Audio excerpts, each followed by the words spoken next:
The opposite of blood is thicker than water is usually get a lawyer and a stiff drink. Welcome back to Revenge Addict.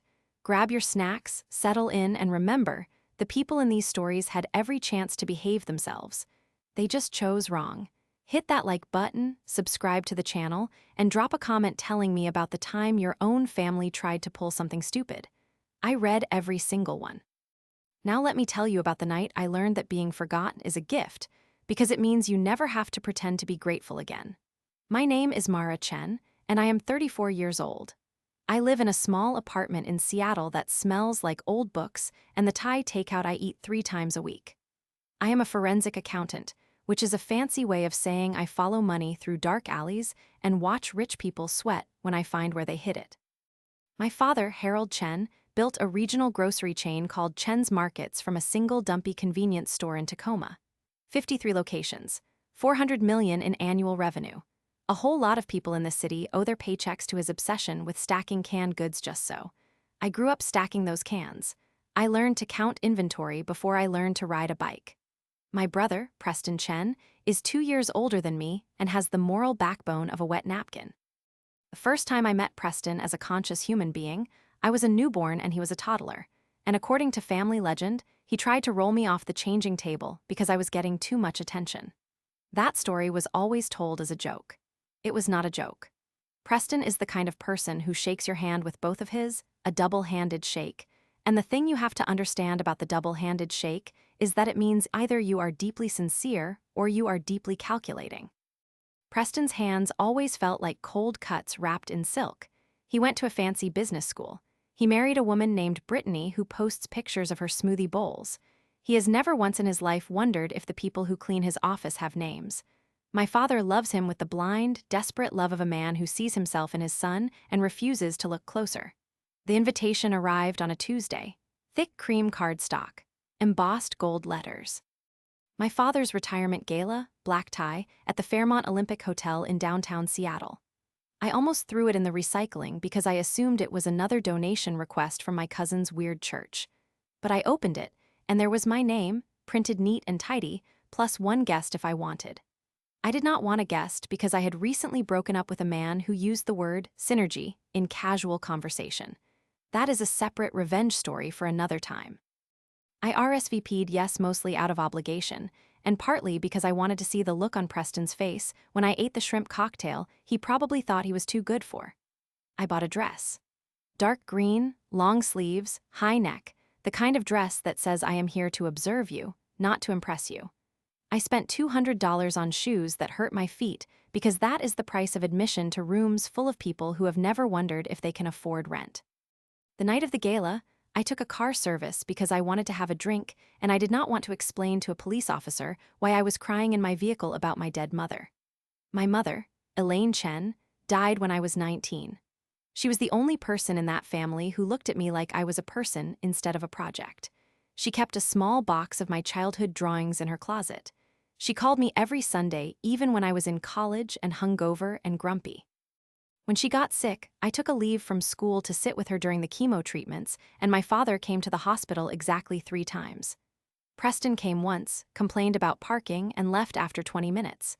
She died on a Tuesday morning in the spring, and the first thing my father said to me in the waiting room was not about grief or love. It was about the will. He said, "Your mother left you some things. Nothing major. Don't get any ideas." I was 19 years old, and I had just watched my mother take her last breath. And my father's first concern was that I might want something that belonged to him. That was the moment I learned that some people see family as a tax structure with feelings. I did not cry in front of him. I have not cried in front of him since. The Fairmont lobby was a sea of black tuxedos and sequined gowns, and the specific smell of expensive perfume trying very hard to cover up the stench of old money anxiety. I walked in alone, which felt both powerful and pathetic in equal measure. A woman at the check-in table scanned my name and handed me a seating chart printed on cardstock the size of a dinner plate. I looked at it. I looked at it again. My name was not at the main table, which I expected. My father, Preston, Preston's wife, Brittany, and 3 of my father's oldest executives sat at the center table like a royal court, but my name was not at any of the surrounding tables either. I scanned the entire chart. Table 1, Table 2, Table 3, all the way down to Table 15 near the kitchen. Nothing. I was not seated at the back.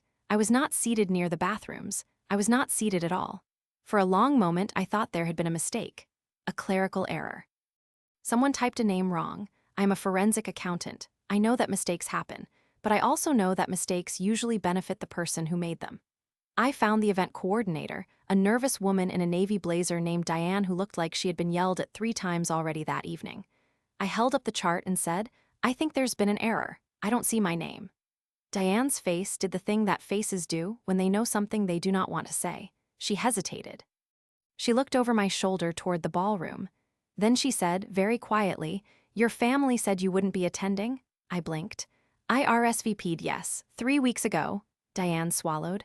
"I know, I have your response in the system, but your brother called last week and told me to remove you from the seating chart. He said there had been a change of plans." She paused. "He said you wouldn't mind." I stood there in my $200 shoes that hurt my feet and my dark green dress that said I am here to observe, and I felt something click into place inside my chest. Not anger, not sadness, something colder and more useful. Clarity. I thanked Diane and walked toward the ballroom doors. Through the glass, I could see Preston holding a champagne flute, laughing with a group of men in expensive suits. He had the seating chart folded in his hand like a trophy.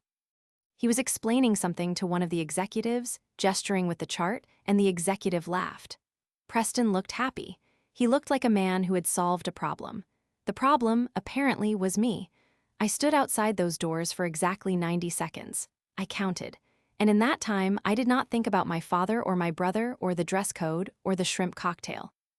I thought about a conversation I had 6 months earlier with a man named Leonard Grossman, who was the chief financial officer of Chen's Markets and a secret drunk who hated my brother almost as much as I did. Leonard had called me late one night, slurring slightly, and said, "Mara, do you know how your father structured the ownership of this company?" I said I did not. He said, 51% to your brother, 49% to a trust. And guess who the sole beneficiary of that trust is? I said I did not know. Leonard laughed and said, "Neither does your brother. Your mother set it up before she died. Your father signed it without reading it. The trust vests tomorrow at midnight."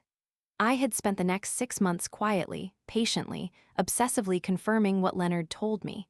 I pulled the trust documents from the county recorder's office. I reviewed my mother's estate files.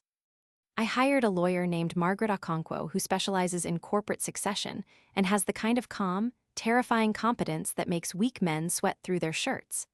And I learned that my mother, Elaine Chen, who stacked cans alongside me in those early years, who kept my childhood drawings in a box, who called me every Sunday even when I was hungover and grumpy. My mother had been planning for this moment since I was 16 years old. She saw what my father was. She saw what Preston was becoming. And she built a legal fortress around 49% of the company with my name on every brick. The trust vested on the day of my father's retirement. The day he would step down and hand the reins to Preston. The day they thought they would finally be rid of me. My mother's final gift was not a box of drawings.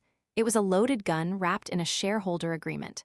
I pushed open the ballroom doors. The noise hit me first, the clink of glasses, the hum of conversation, the jazz band playing something smooth and forgettable. I walked past the main table where my father sat in his wheelchair.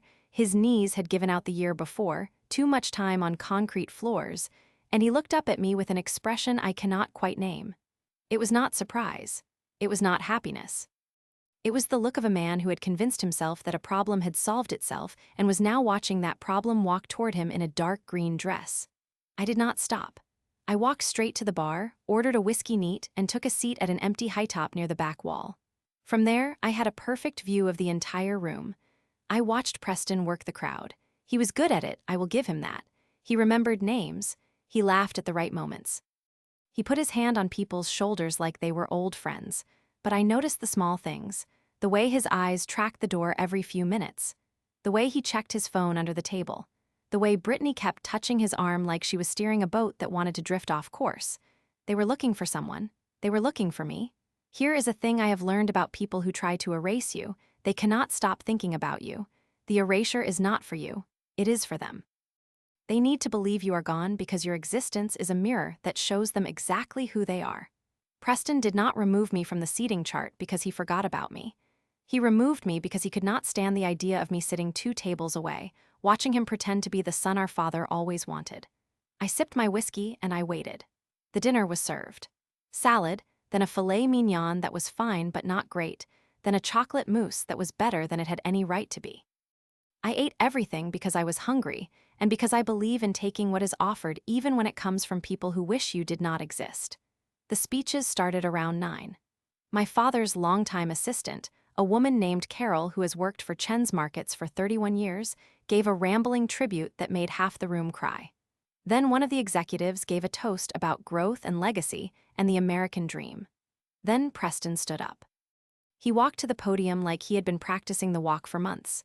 Smooth, measured, the kind of walk that says I belong here and you are lucky to watch me. He adjusted the microphone. He looked out at the room, and he said, "My father built this company from nothing, a single store, a single dream, and today we celebrate not just his retirement but the beginning of a new chapter.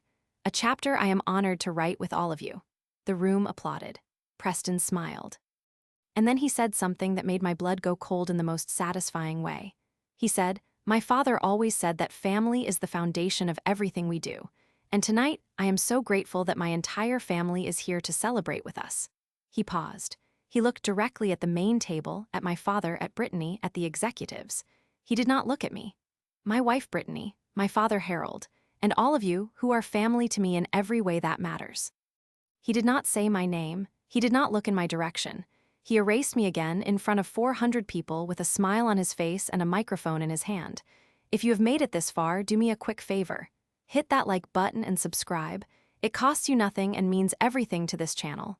Thank you. I finished my whiskey. I stood up, and I walked toward the podium. The room was still applauding, that polite golf clap applause that rich people do when they are not sure if they should actually clap or just nod. Preston saw me coming about halfway across the floor. His smile did not exactly disappear. It froze, like a computer screen that has stopped responding but is still displaying the same image. I walked past the main table, past my father who was now gripping the arm of his wheelchair, past Brittany who had the good sense to look terrified, and I stepped up to the podium. Preston was still standing there, his hand on the microphone, and I said quietly, "Move." He moved. I adjusted the microphone down a few inches because I am not tall and I refuse to strain my neck for men who do not deserve it. I looked out at 400 people in black tie and sequins. I saw Leonard Grossman in the back, holding a drink, smiling like a man watching his favorite horse win the Kentucky Derby. I saw Diane, the event coordinator, hiding near the kitchen door, probably wondering if she should call security. I saw my father's face, and for the first time in 15 years, I saw something other than dismissal. I saw fear. I said, "Good evening. My name is Mara Chen. I am Harold Chen's daughter, and I am not on the seating chart." A few people laughed nervously. I did not laugh. I said, "My brother Preston just gave a beautiful speech about family, about legacy, about writing a new chapter, and I think that is appropriate because tomorrow morning a new chapter does begin for Chen's Markets, but it is not the chapter Preston has been preparing for." I pulled a folded piece of paper from my small clutch purse. The clutch was too small for the paper, so I had to fold it twice, and the unfolding took a few seconds. Those seconds were the quietest seconds of my life. 400 people watching a woman in a dark green dress unfold a piece of paper at a podium. I held up the paper. It was a certified copy of the trust agreement. "At midnight tonight," I said, "a trust established by my mother, Elaine Chen, vests in full. That trust holds 49% of the voting shares of Chen's Markets. I am the sole beneficiary. And the terms of the trust give me the right to appoint 2 members to the board of directors, veto any major financial decision, and demand a full audit of the company's books at any time for any reason." I looked at Preston. His face had gone the color of old oatmeal. "You have 51%, Preston. You have control." "Barely. But here is the thing about 51%. It means you can never make a decision without wondering if I am going to challenge it.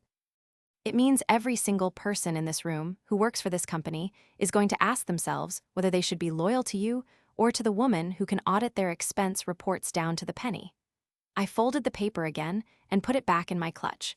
"I am not here to take the company from you. I am here to remind you that you cannot erase someone who holds 49% of your future in her purse." The room was silent, not the polite silence of people waiting for a punchline. The real silence. The silence of 400 people realizing they just watched something shift. Preston opened his mouth, closed it, opened it again. He said, "You can't do this." "Dad will." I turned to my father. He was crying. Silent tears rolling down his cheeks, his hands shaking on the armrests of his wheelchair. And I felt something that surprised me. I felt pity, not forgiveness, not love. Just the quiet, exhausted pity you feel for a man who spent his whole life choosing the wrong child and now has to sit in the consequences. I leaned down and spoke to him in a voice only he could hear. "Mom set this up before she died. She asked me not to use it unless I had to. I told her I would try to be the bigger person. But Mom also knew that being the bigger person usually means letting smaller people step on your feet. So she gave me a backup plan. She loved you, Dad. She just didn't trust you. There's a difference." I walked away from the podium. I walked past Preston, who was now whispering furiously into his phone. I walked past Brittany, who was crying for some reason. Maybe the smoothie bowl lifestyle does not prepare you for public humiliation. I walked past Leonard Grossman, who raised his glass to me and mouthed the words, "Well played." And I walked out of the ballroom, through the lobby, past the doorman, into the cool Seattle night. My feet hurt. My dress felt too tight. I was hungry again because I had only eaten half the chocolate mousse. But I was smiling. Not a big smile. The kind of small, private smile you have when you have been holding a secret for 6 months and finally get to let it breathe. The next morning, I woke up at 6:30, made coffee in my small kitchen, and checked my phone. 47 messages, most of them from numbers I did not recognize, 3 from my father. 12 from Preston, escalating from "we need to talk" to "you have no idea what you've done" to "please call me" to just a string of emojis that I think were supposed to be threatening but mostly looked like a seizure. I deleted all of them. I called Margaret Okonkwo, my lawyer. She answered on the first ring. "It's done," she said. "The trust vested at midnight. I filed the paperwork this morning.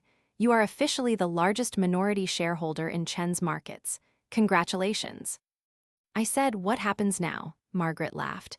She has a wonderful laugh, deep and warm and completely without mercy. "Now," she said, "you decide whether you want to be a problem or a solution. My advice? Be a problem for a while. Solutions are boring. Problems get things done." I took her advice. Over the next 6 months, I exercised every single right the trust gave me. I demanded an audit. I found $300,000 in questionable expenses that Preston had charged to the company, a ski trip to Whistler, a new television for his home office, 14 dinners at a restaurant that turned out to be owned by a friend of his who had been inflating the bills. I appointed 2 board members, Margaret Okonkwo and a retired grocery executive named Sylvia Tran, who had been pushed out of her last job because she asked too many questions about where the money was going. I attended every board meeting in a different dark dress and said very little. And every time Preston tried to push something through, I vetoed it. Not because the ideas were bad. Some of them were actually good. I vetoed them because Preston needed to learn that every decision he made would have to go through me. He needed to feel my presence in every room he walked into. He needed to understand that erasing someone from a seating chart costs more than a phone call to an event coordinator. It costs your peace of mind. It costs your ability to sleep through the night. It costs the quiet confidence that you are the most important person in the room. My father called me on a Sunday afternoon in October. He had been in a rehabilitation facility for 3 months, recovering from a fall that broke his hip. I answered because I was curious, not because I cared. He said, "Your brother is threatening to sue you." I said, "Let him." I have better lawyers and a trust agreement signed by his own father. There was a long pause, then my father said, "Your mother was smarter than me." I said, "I know." He said, "I should have put you in charge." I said, "You should have put me on the seating chart." He started to cry again. I let him cry for a minute, and then I said, "Dad, I am not going to destroy the company. I am not going to bankrupt Preston or take away his house or ruin his marriage. He is going to do all of those things himself eventually, but I am going to be here. Every board meeting, every shareholder vote, every time he thinks he has finally gotten rid of me, I am going to be there. Because that is what family does, we show up." I hung up. I made myself a bowl of instant ramen. I watched a documentary about deep-sea creatures. And I felt, for the first time in a very long time, like I was exactly where I was supposed to be. The final confrontation happened 6 weeks later at a private dinner my father requested. He wanted the whole family together. No lawyers, no board members, just him, me, Preston, and Brittany. He booked a private room at a steakhouse downtown, the kind of place with leather booths and waiters who pretend not to hear you arguing. I arrived last, intentionally. Preston was already red in the face, his tie loosened, a half-empty whiskey in front of him.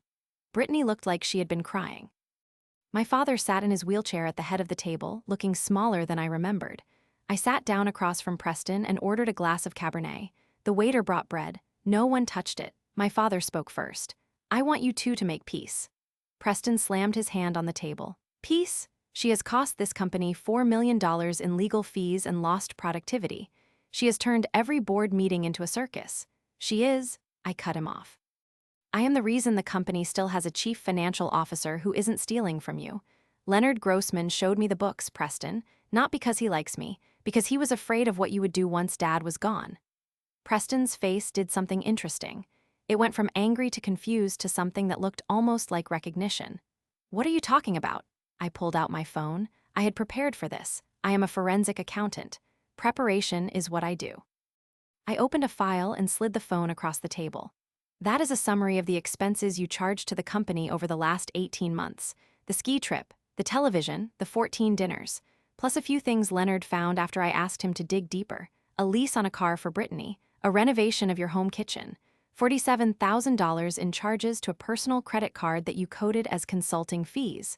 Preston stared at the screen. His mouth opened, closed, opened again. "That's not—" "It is," I said. "And I have not shared this with the board yet.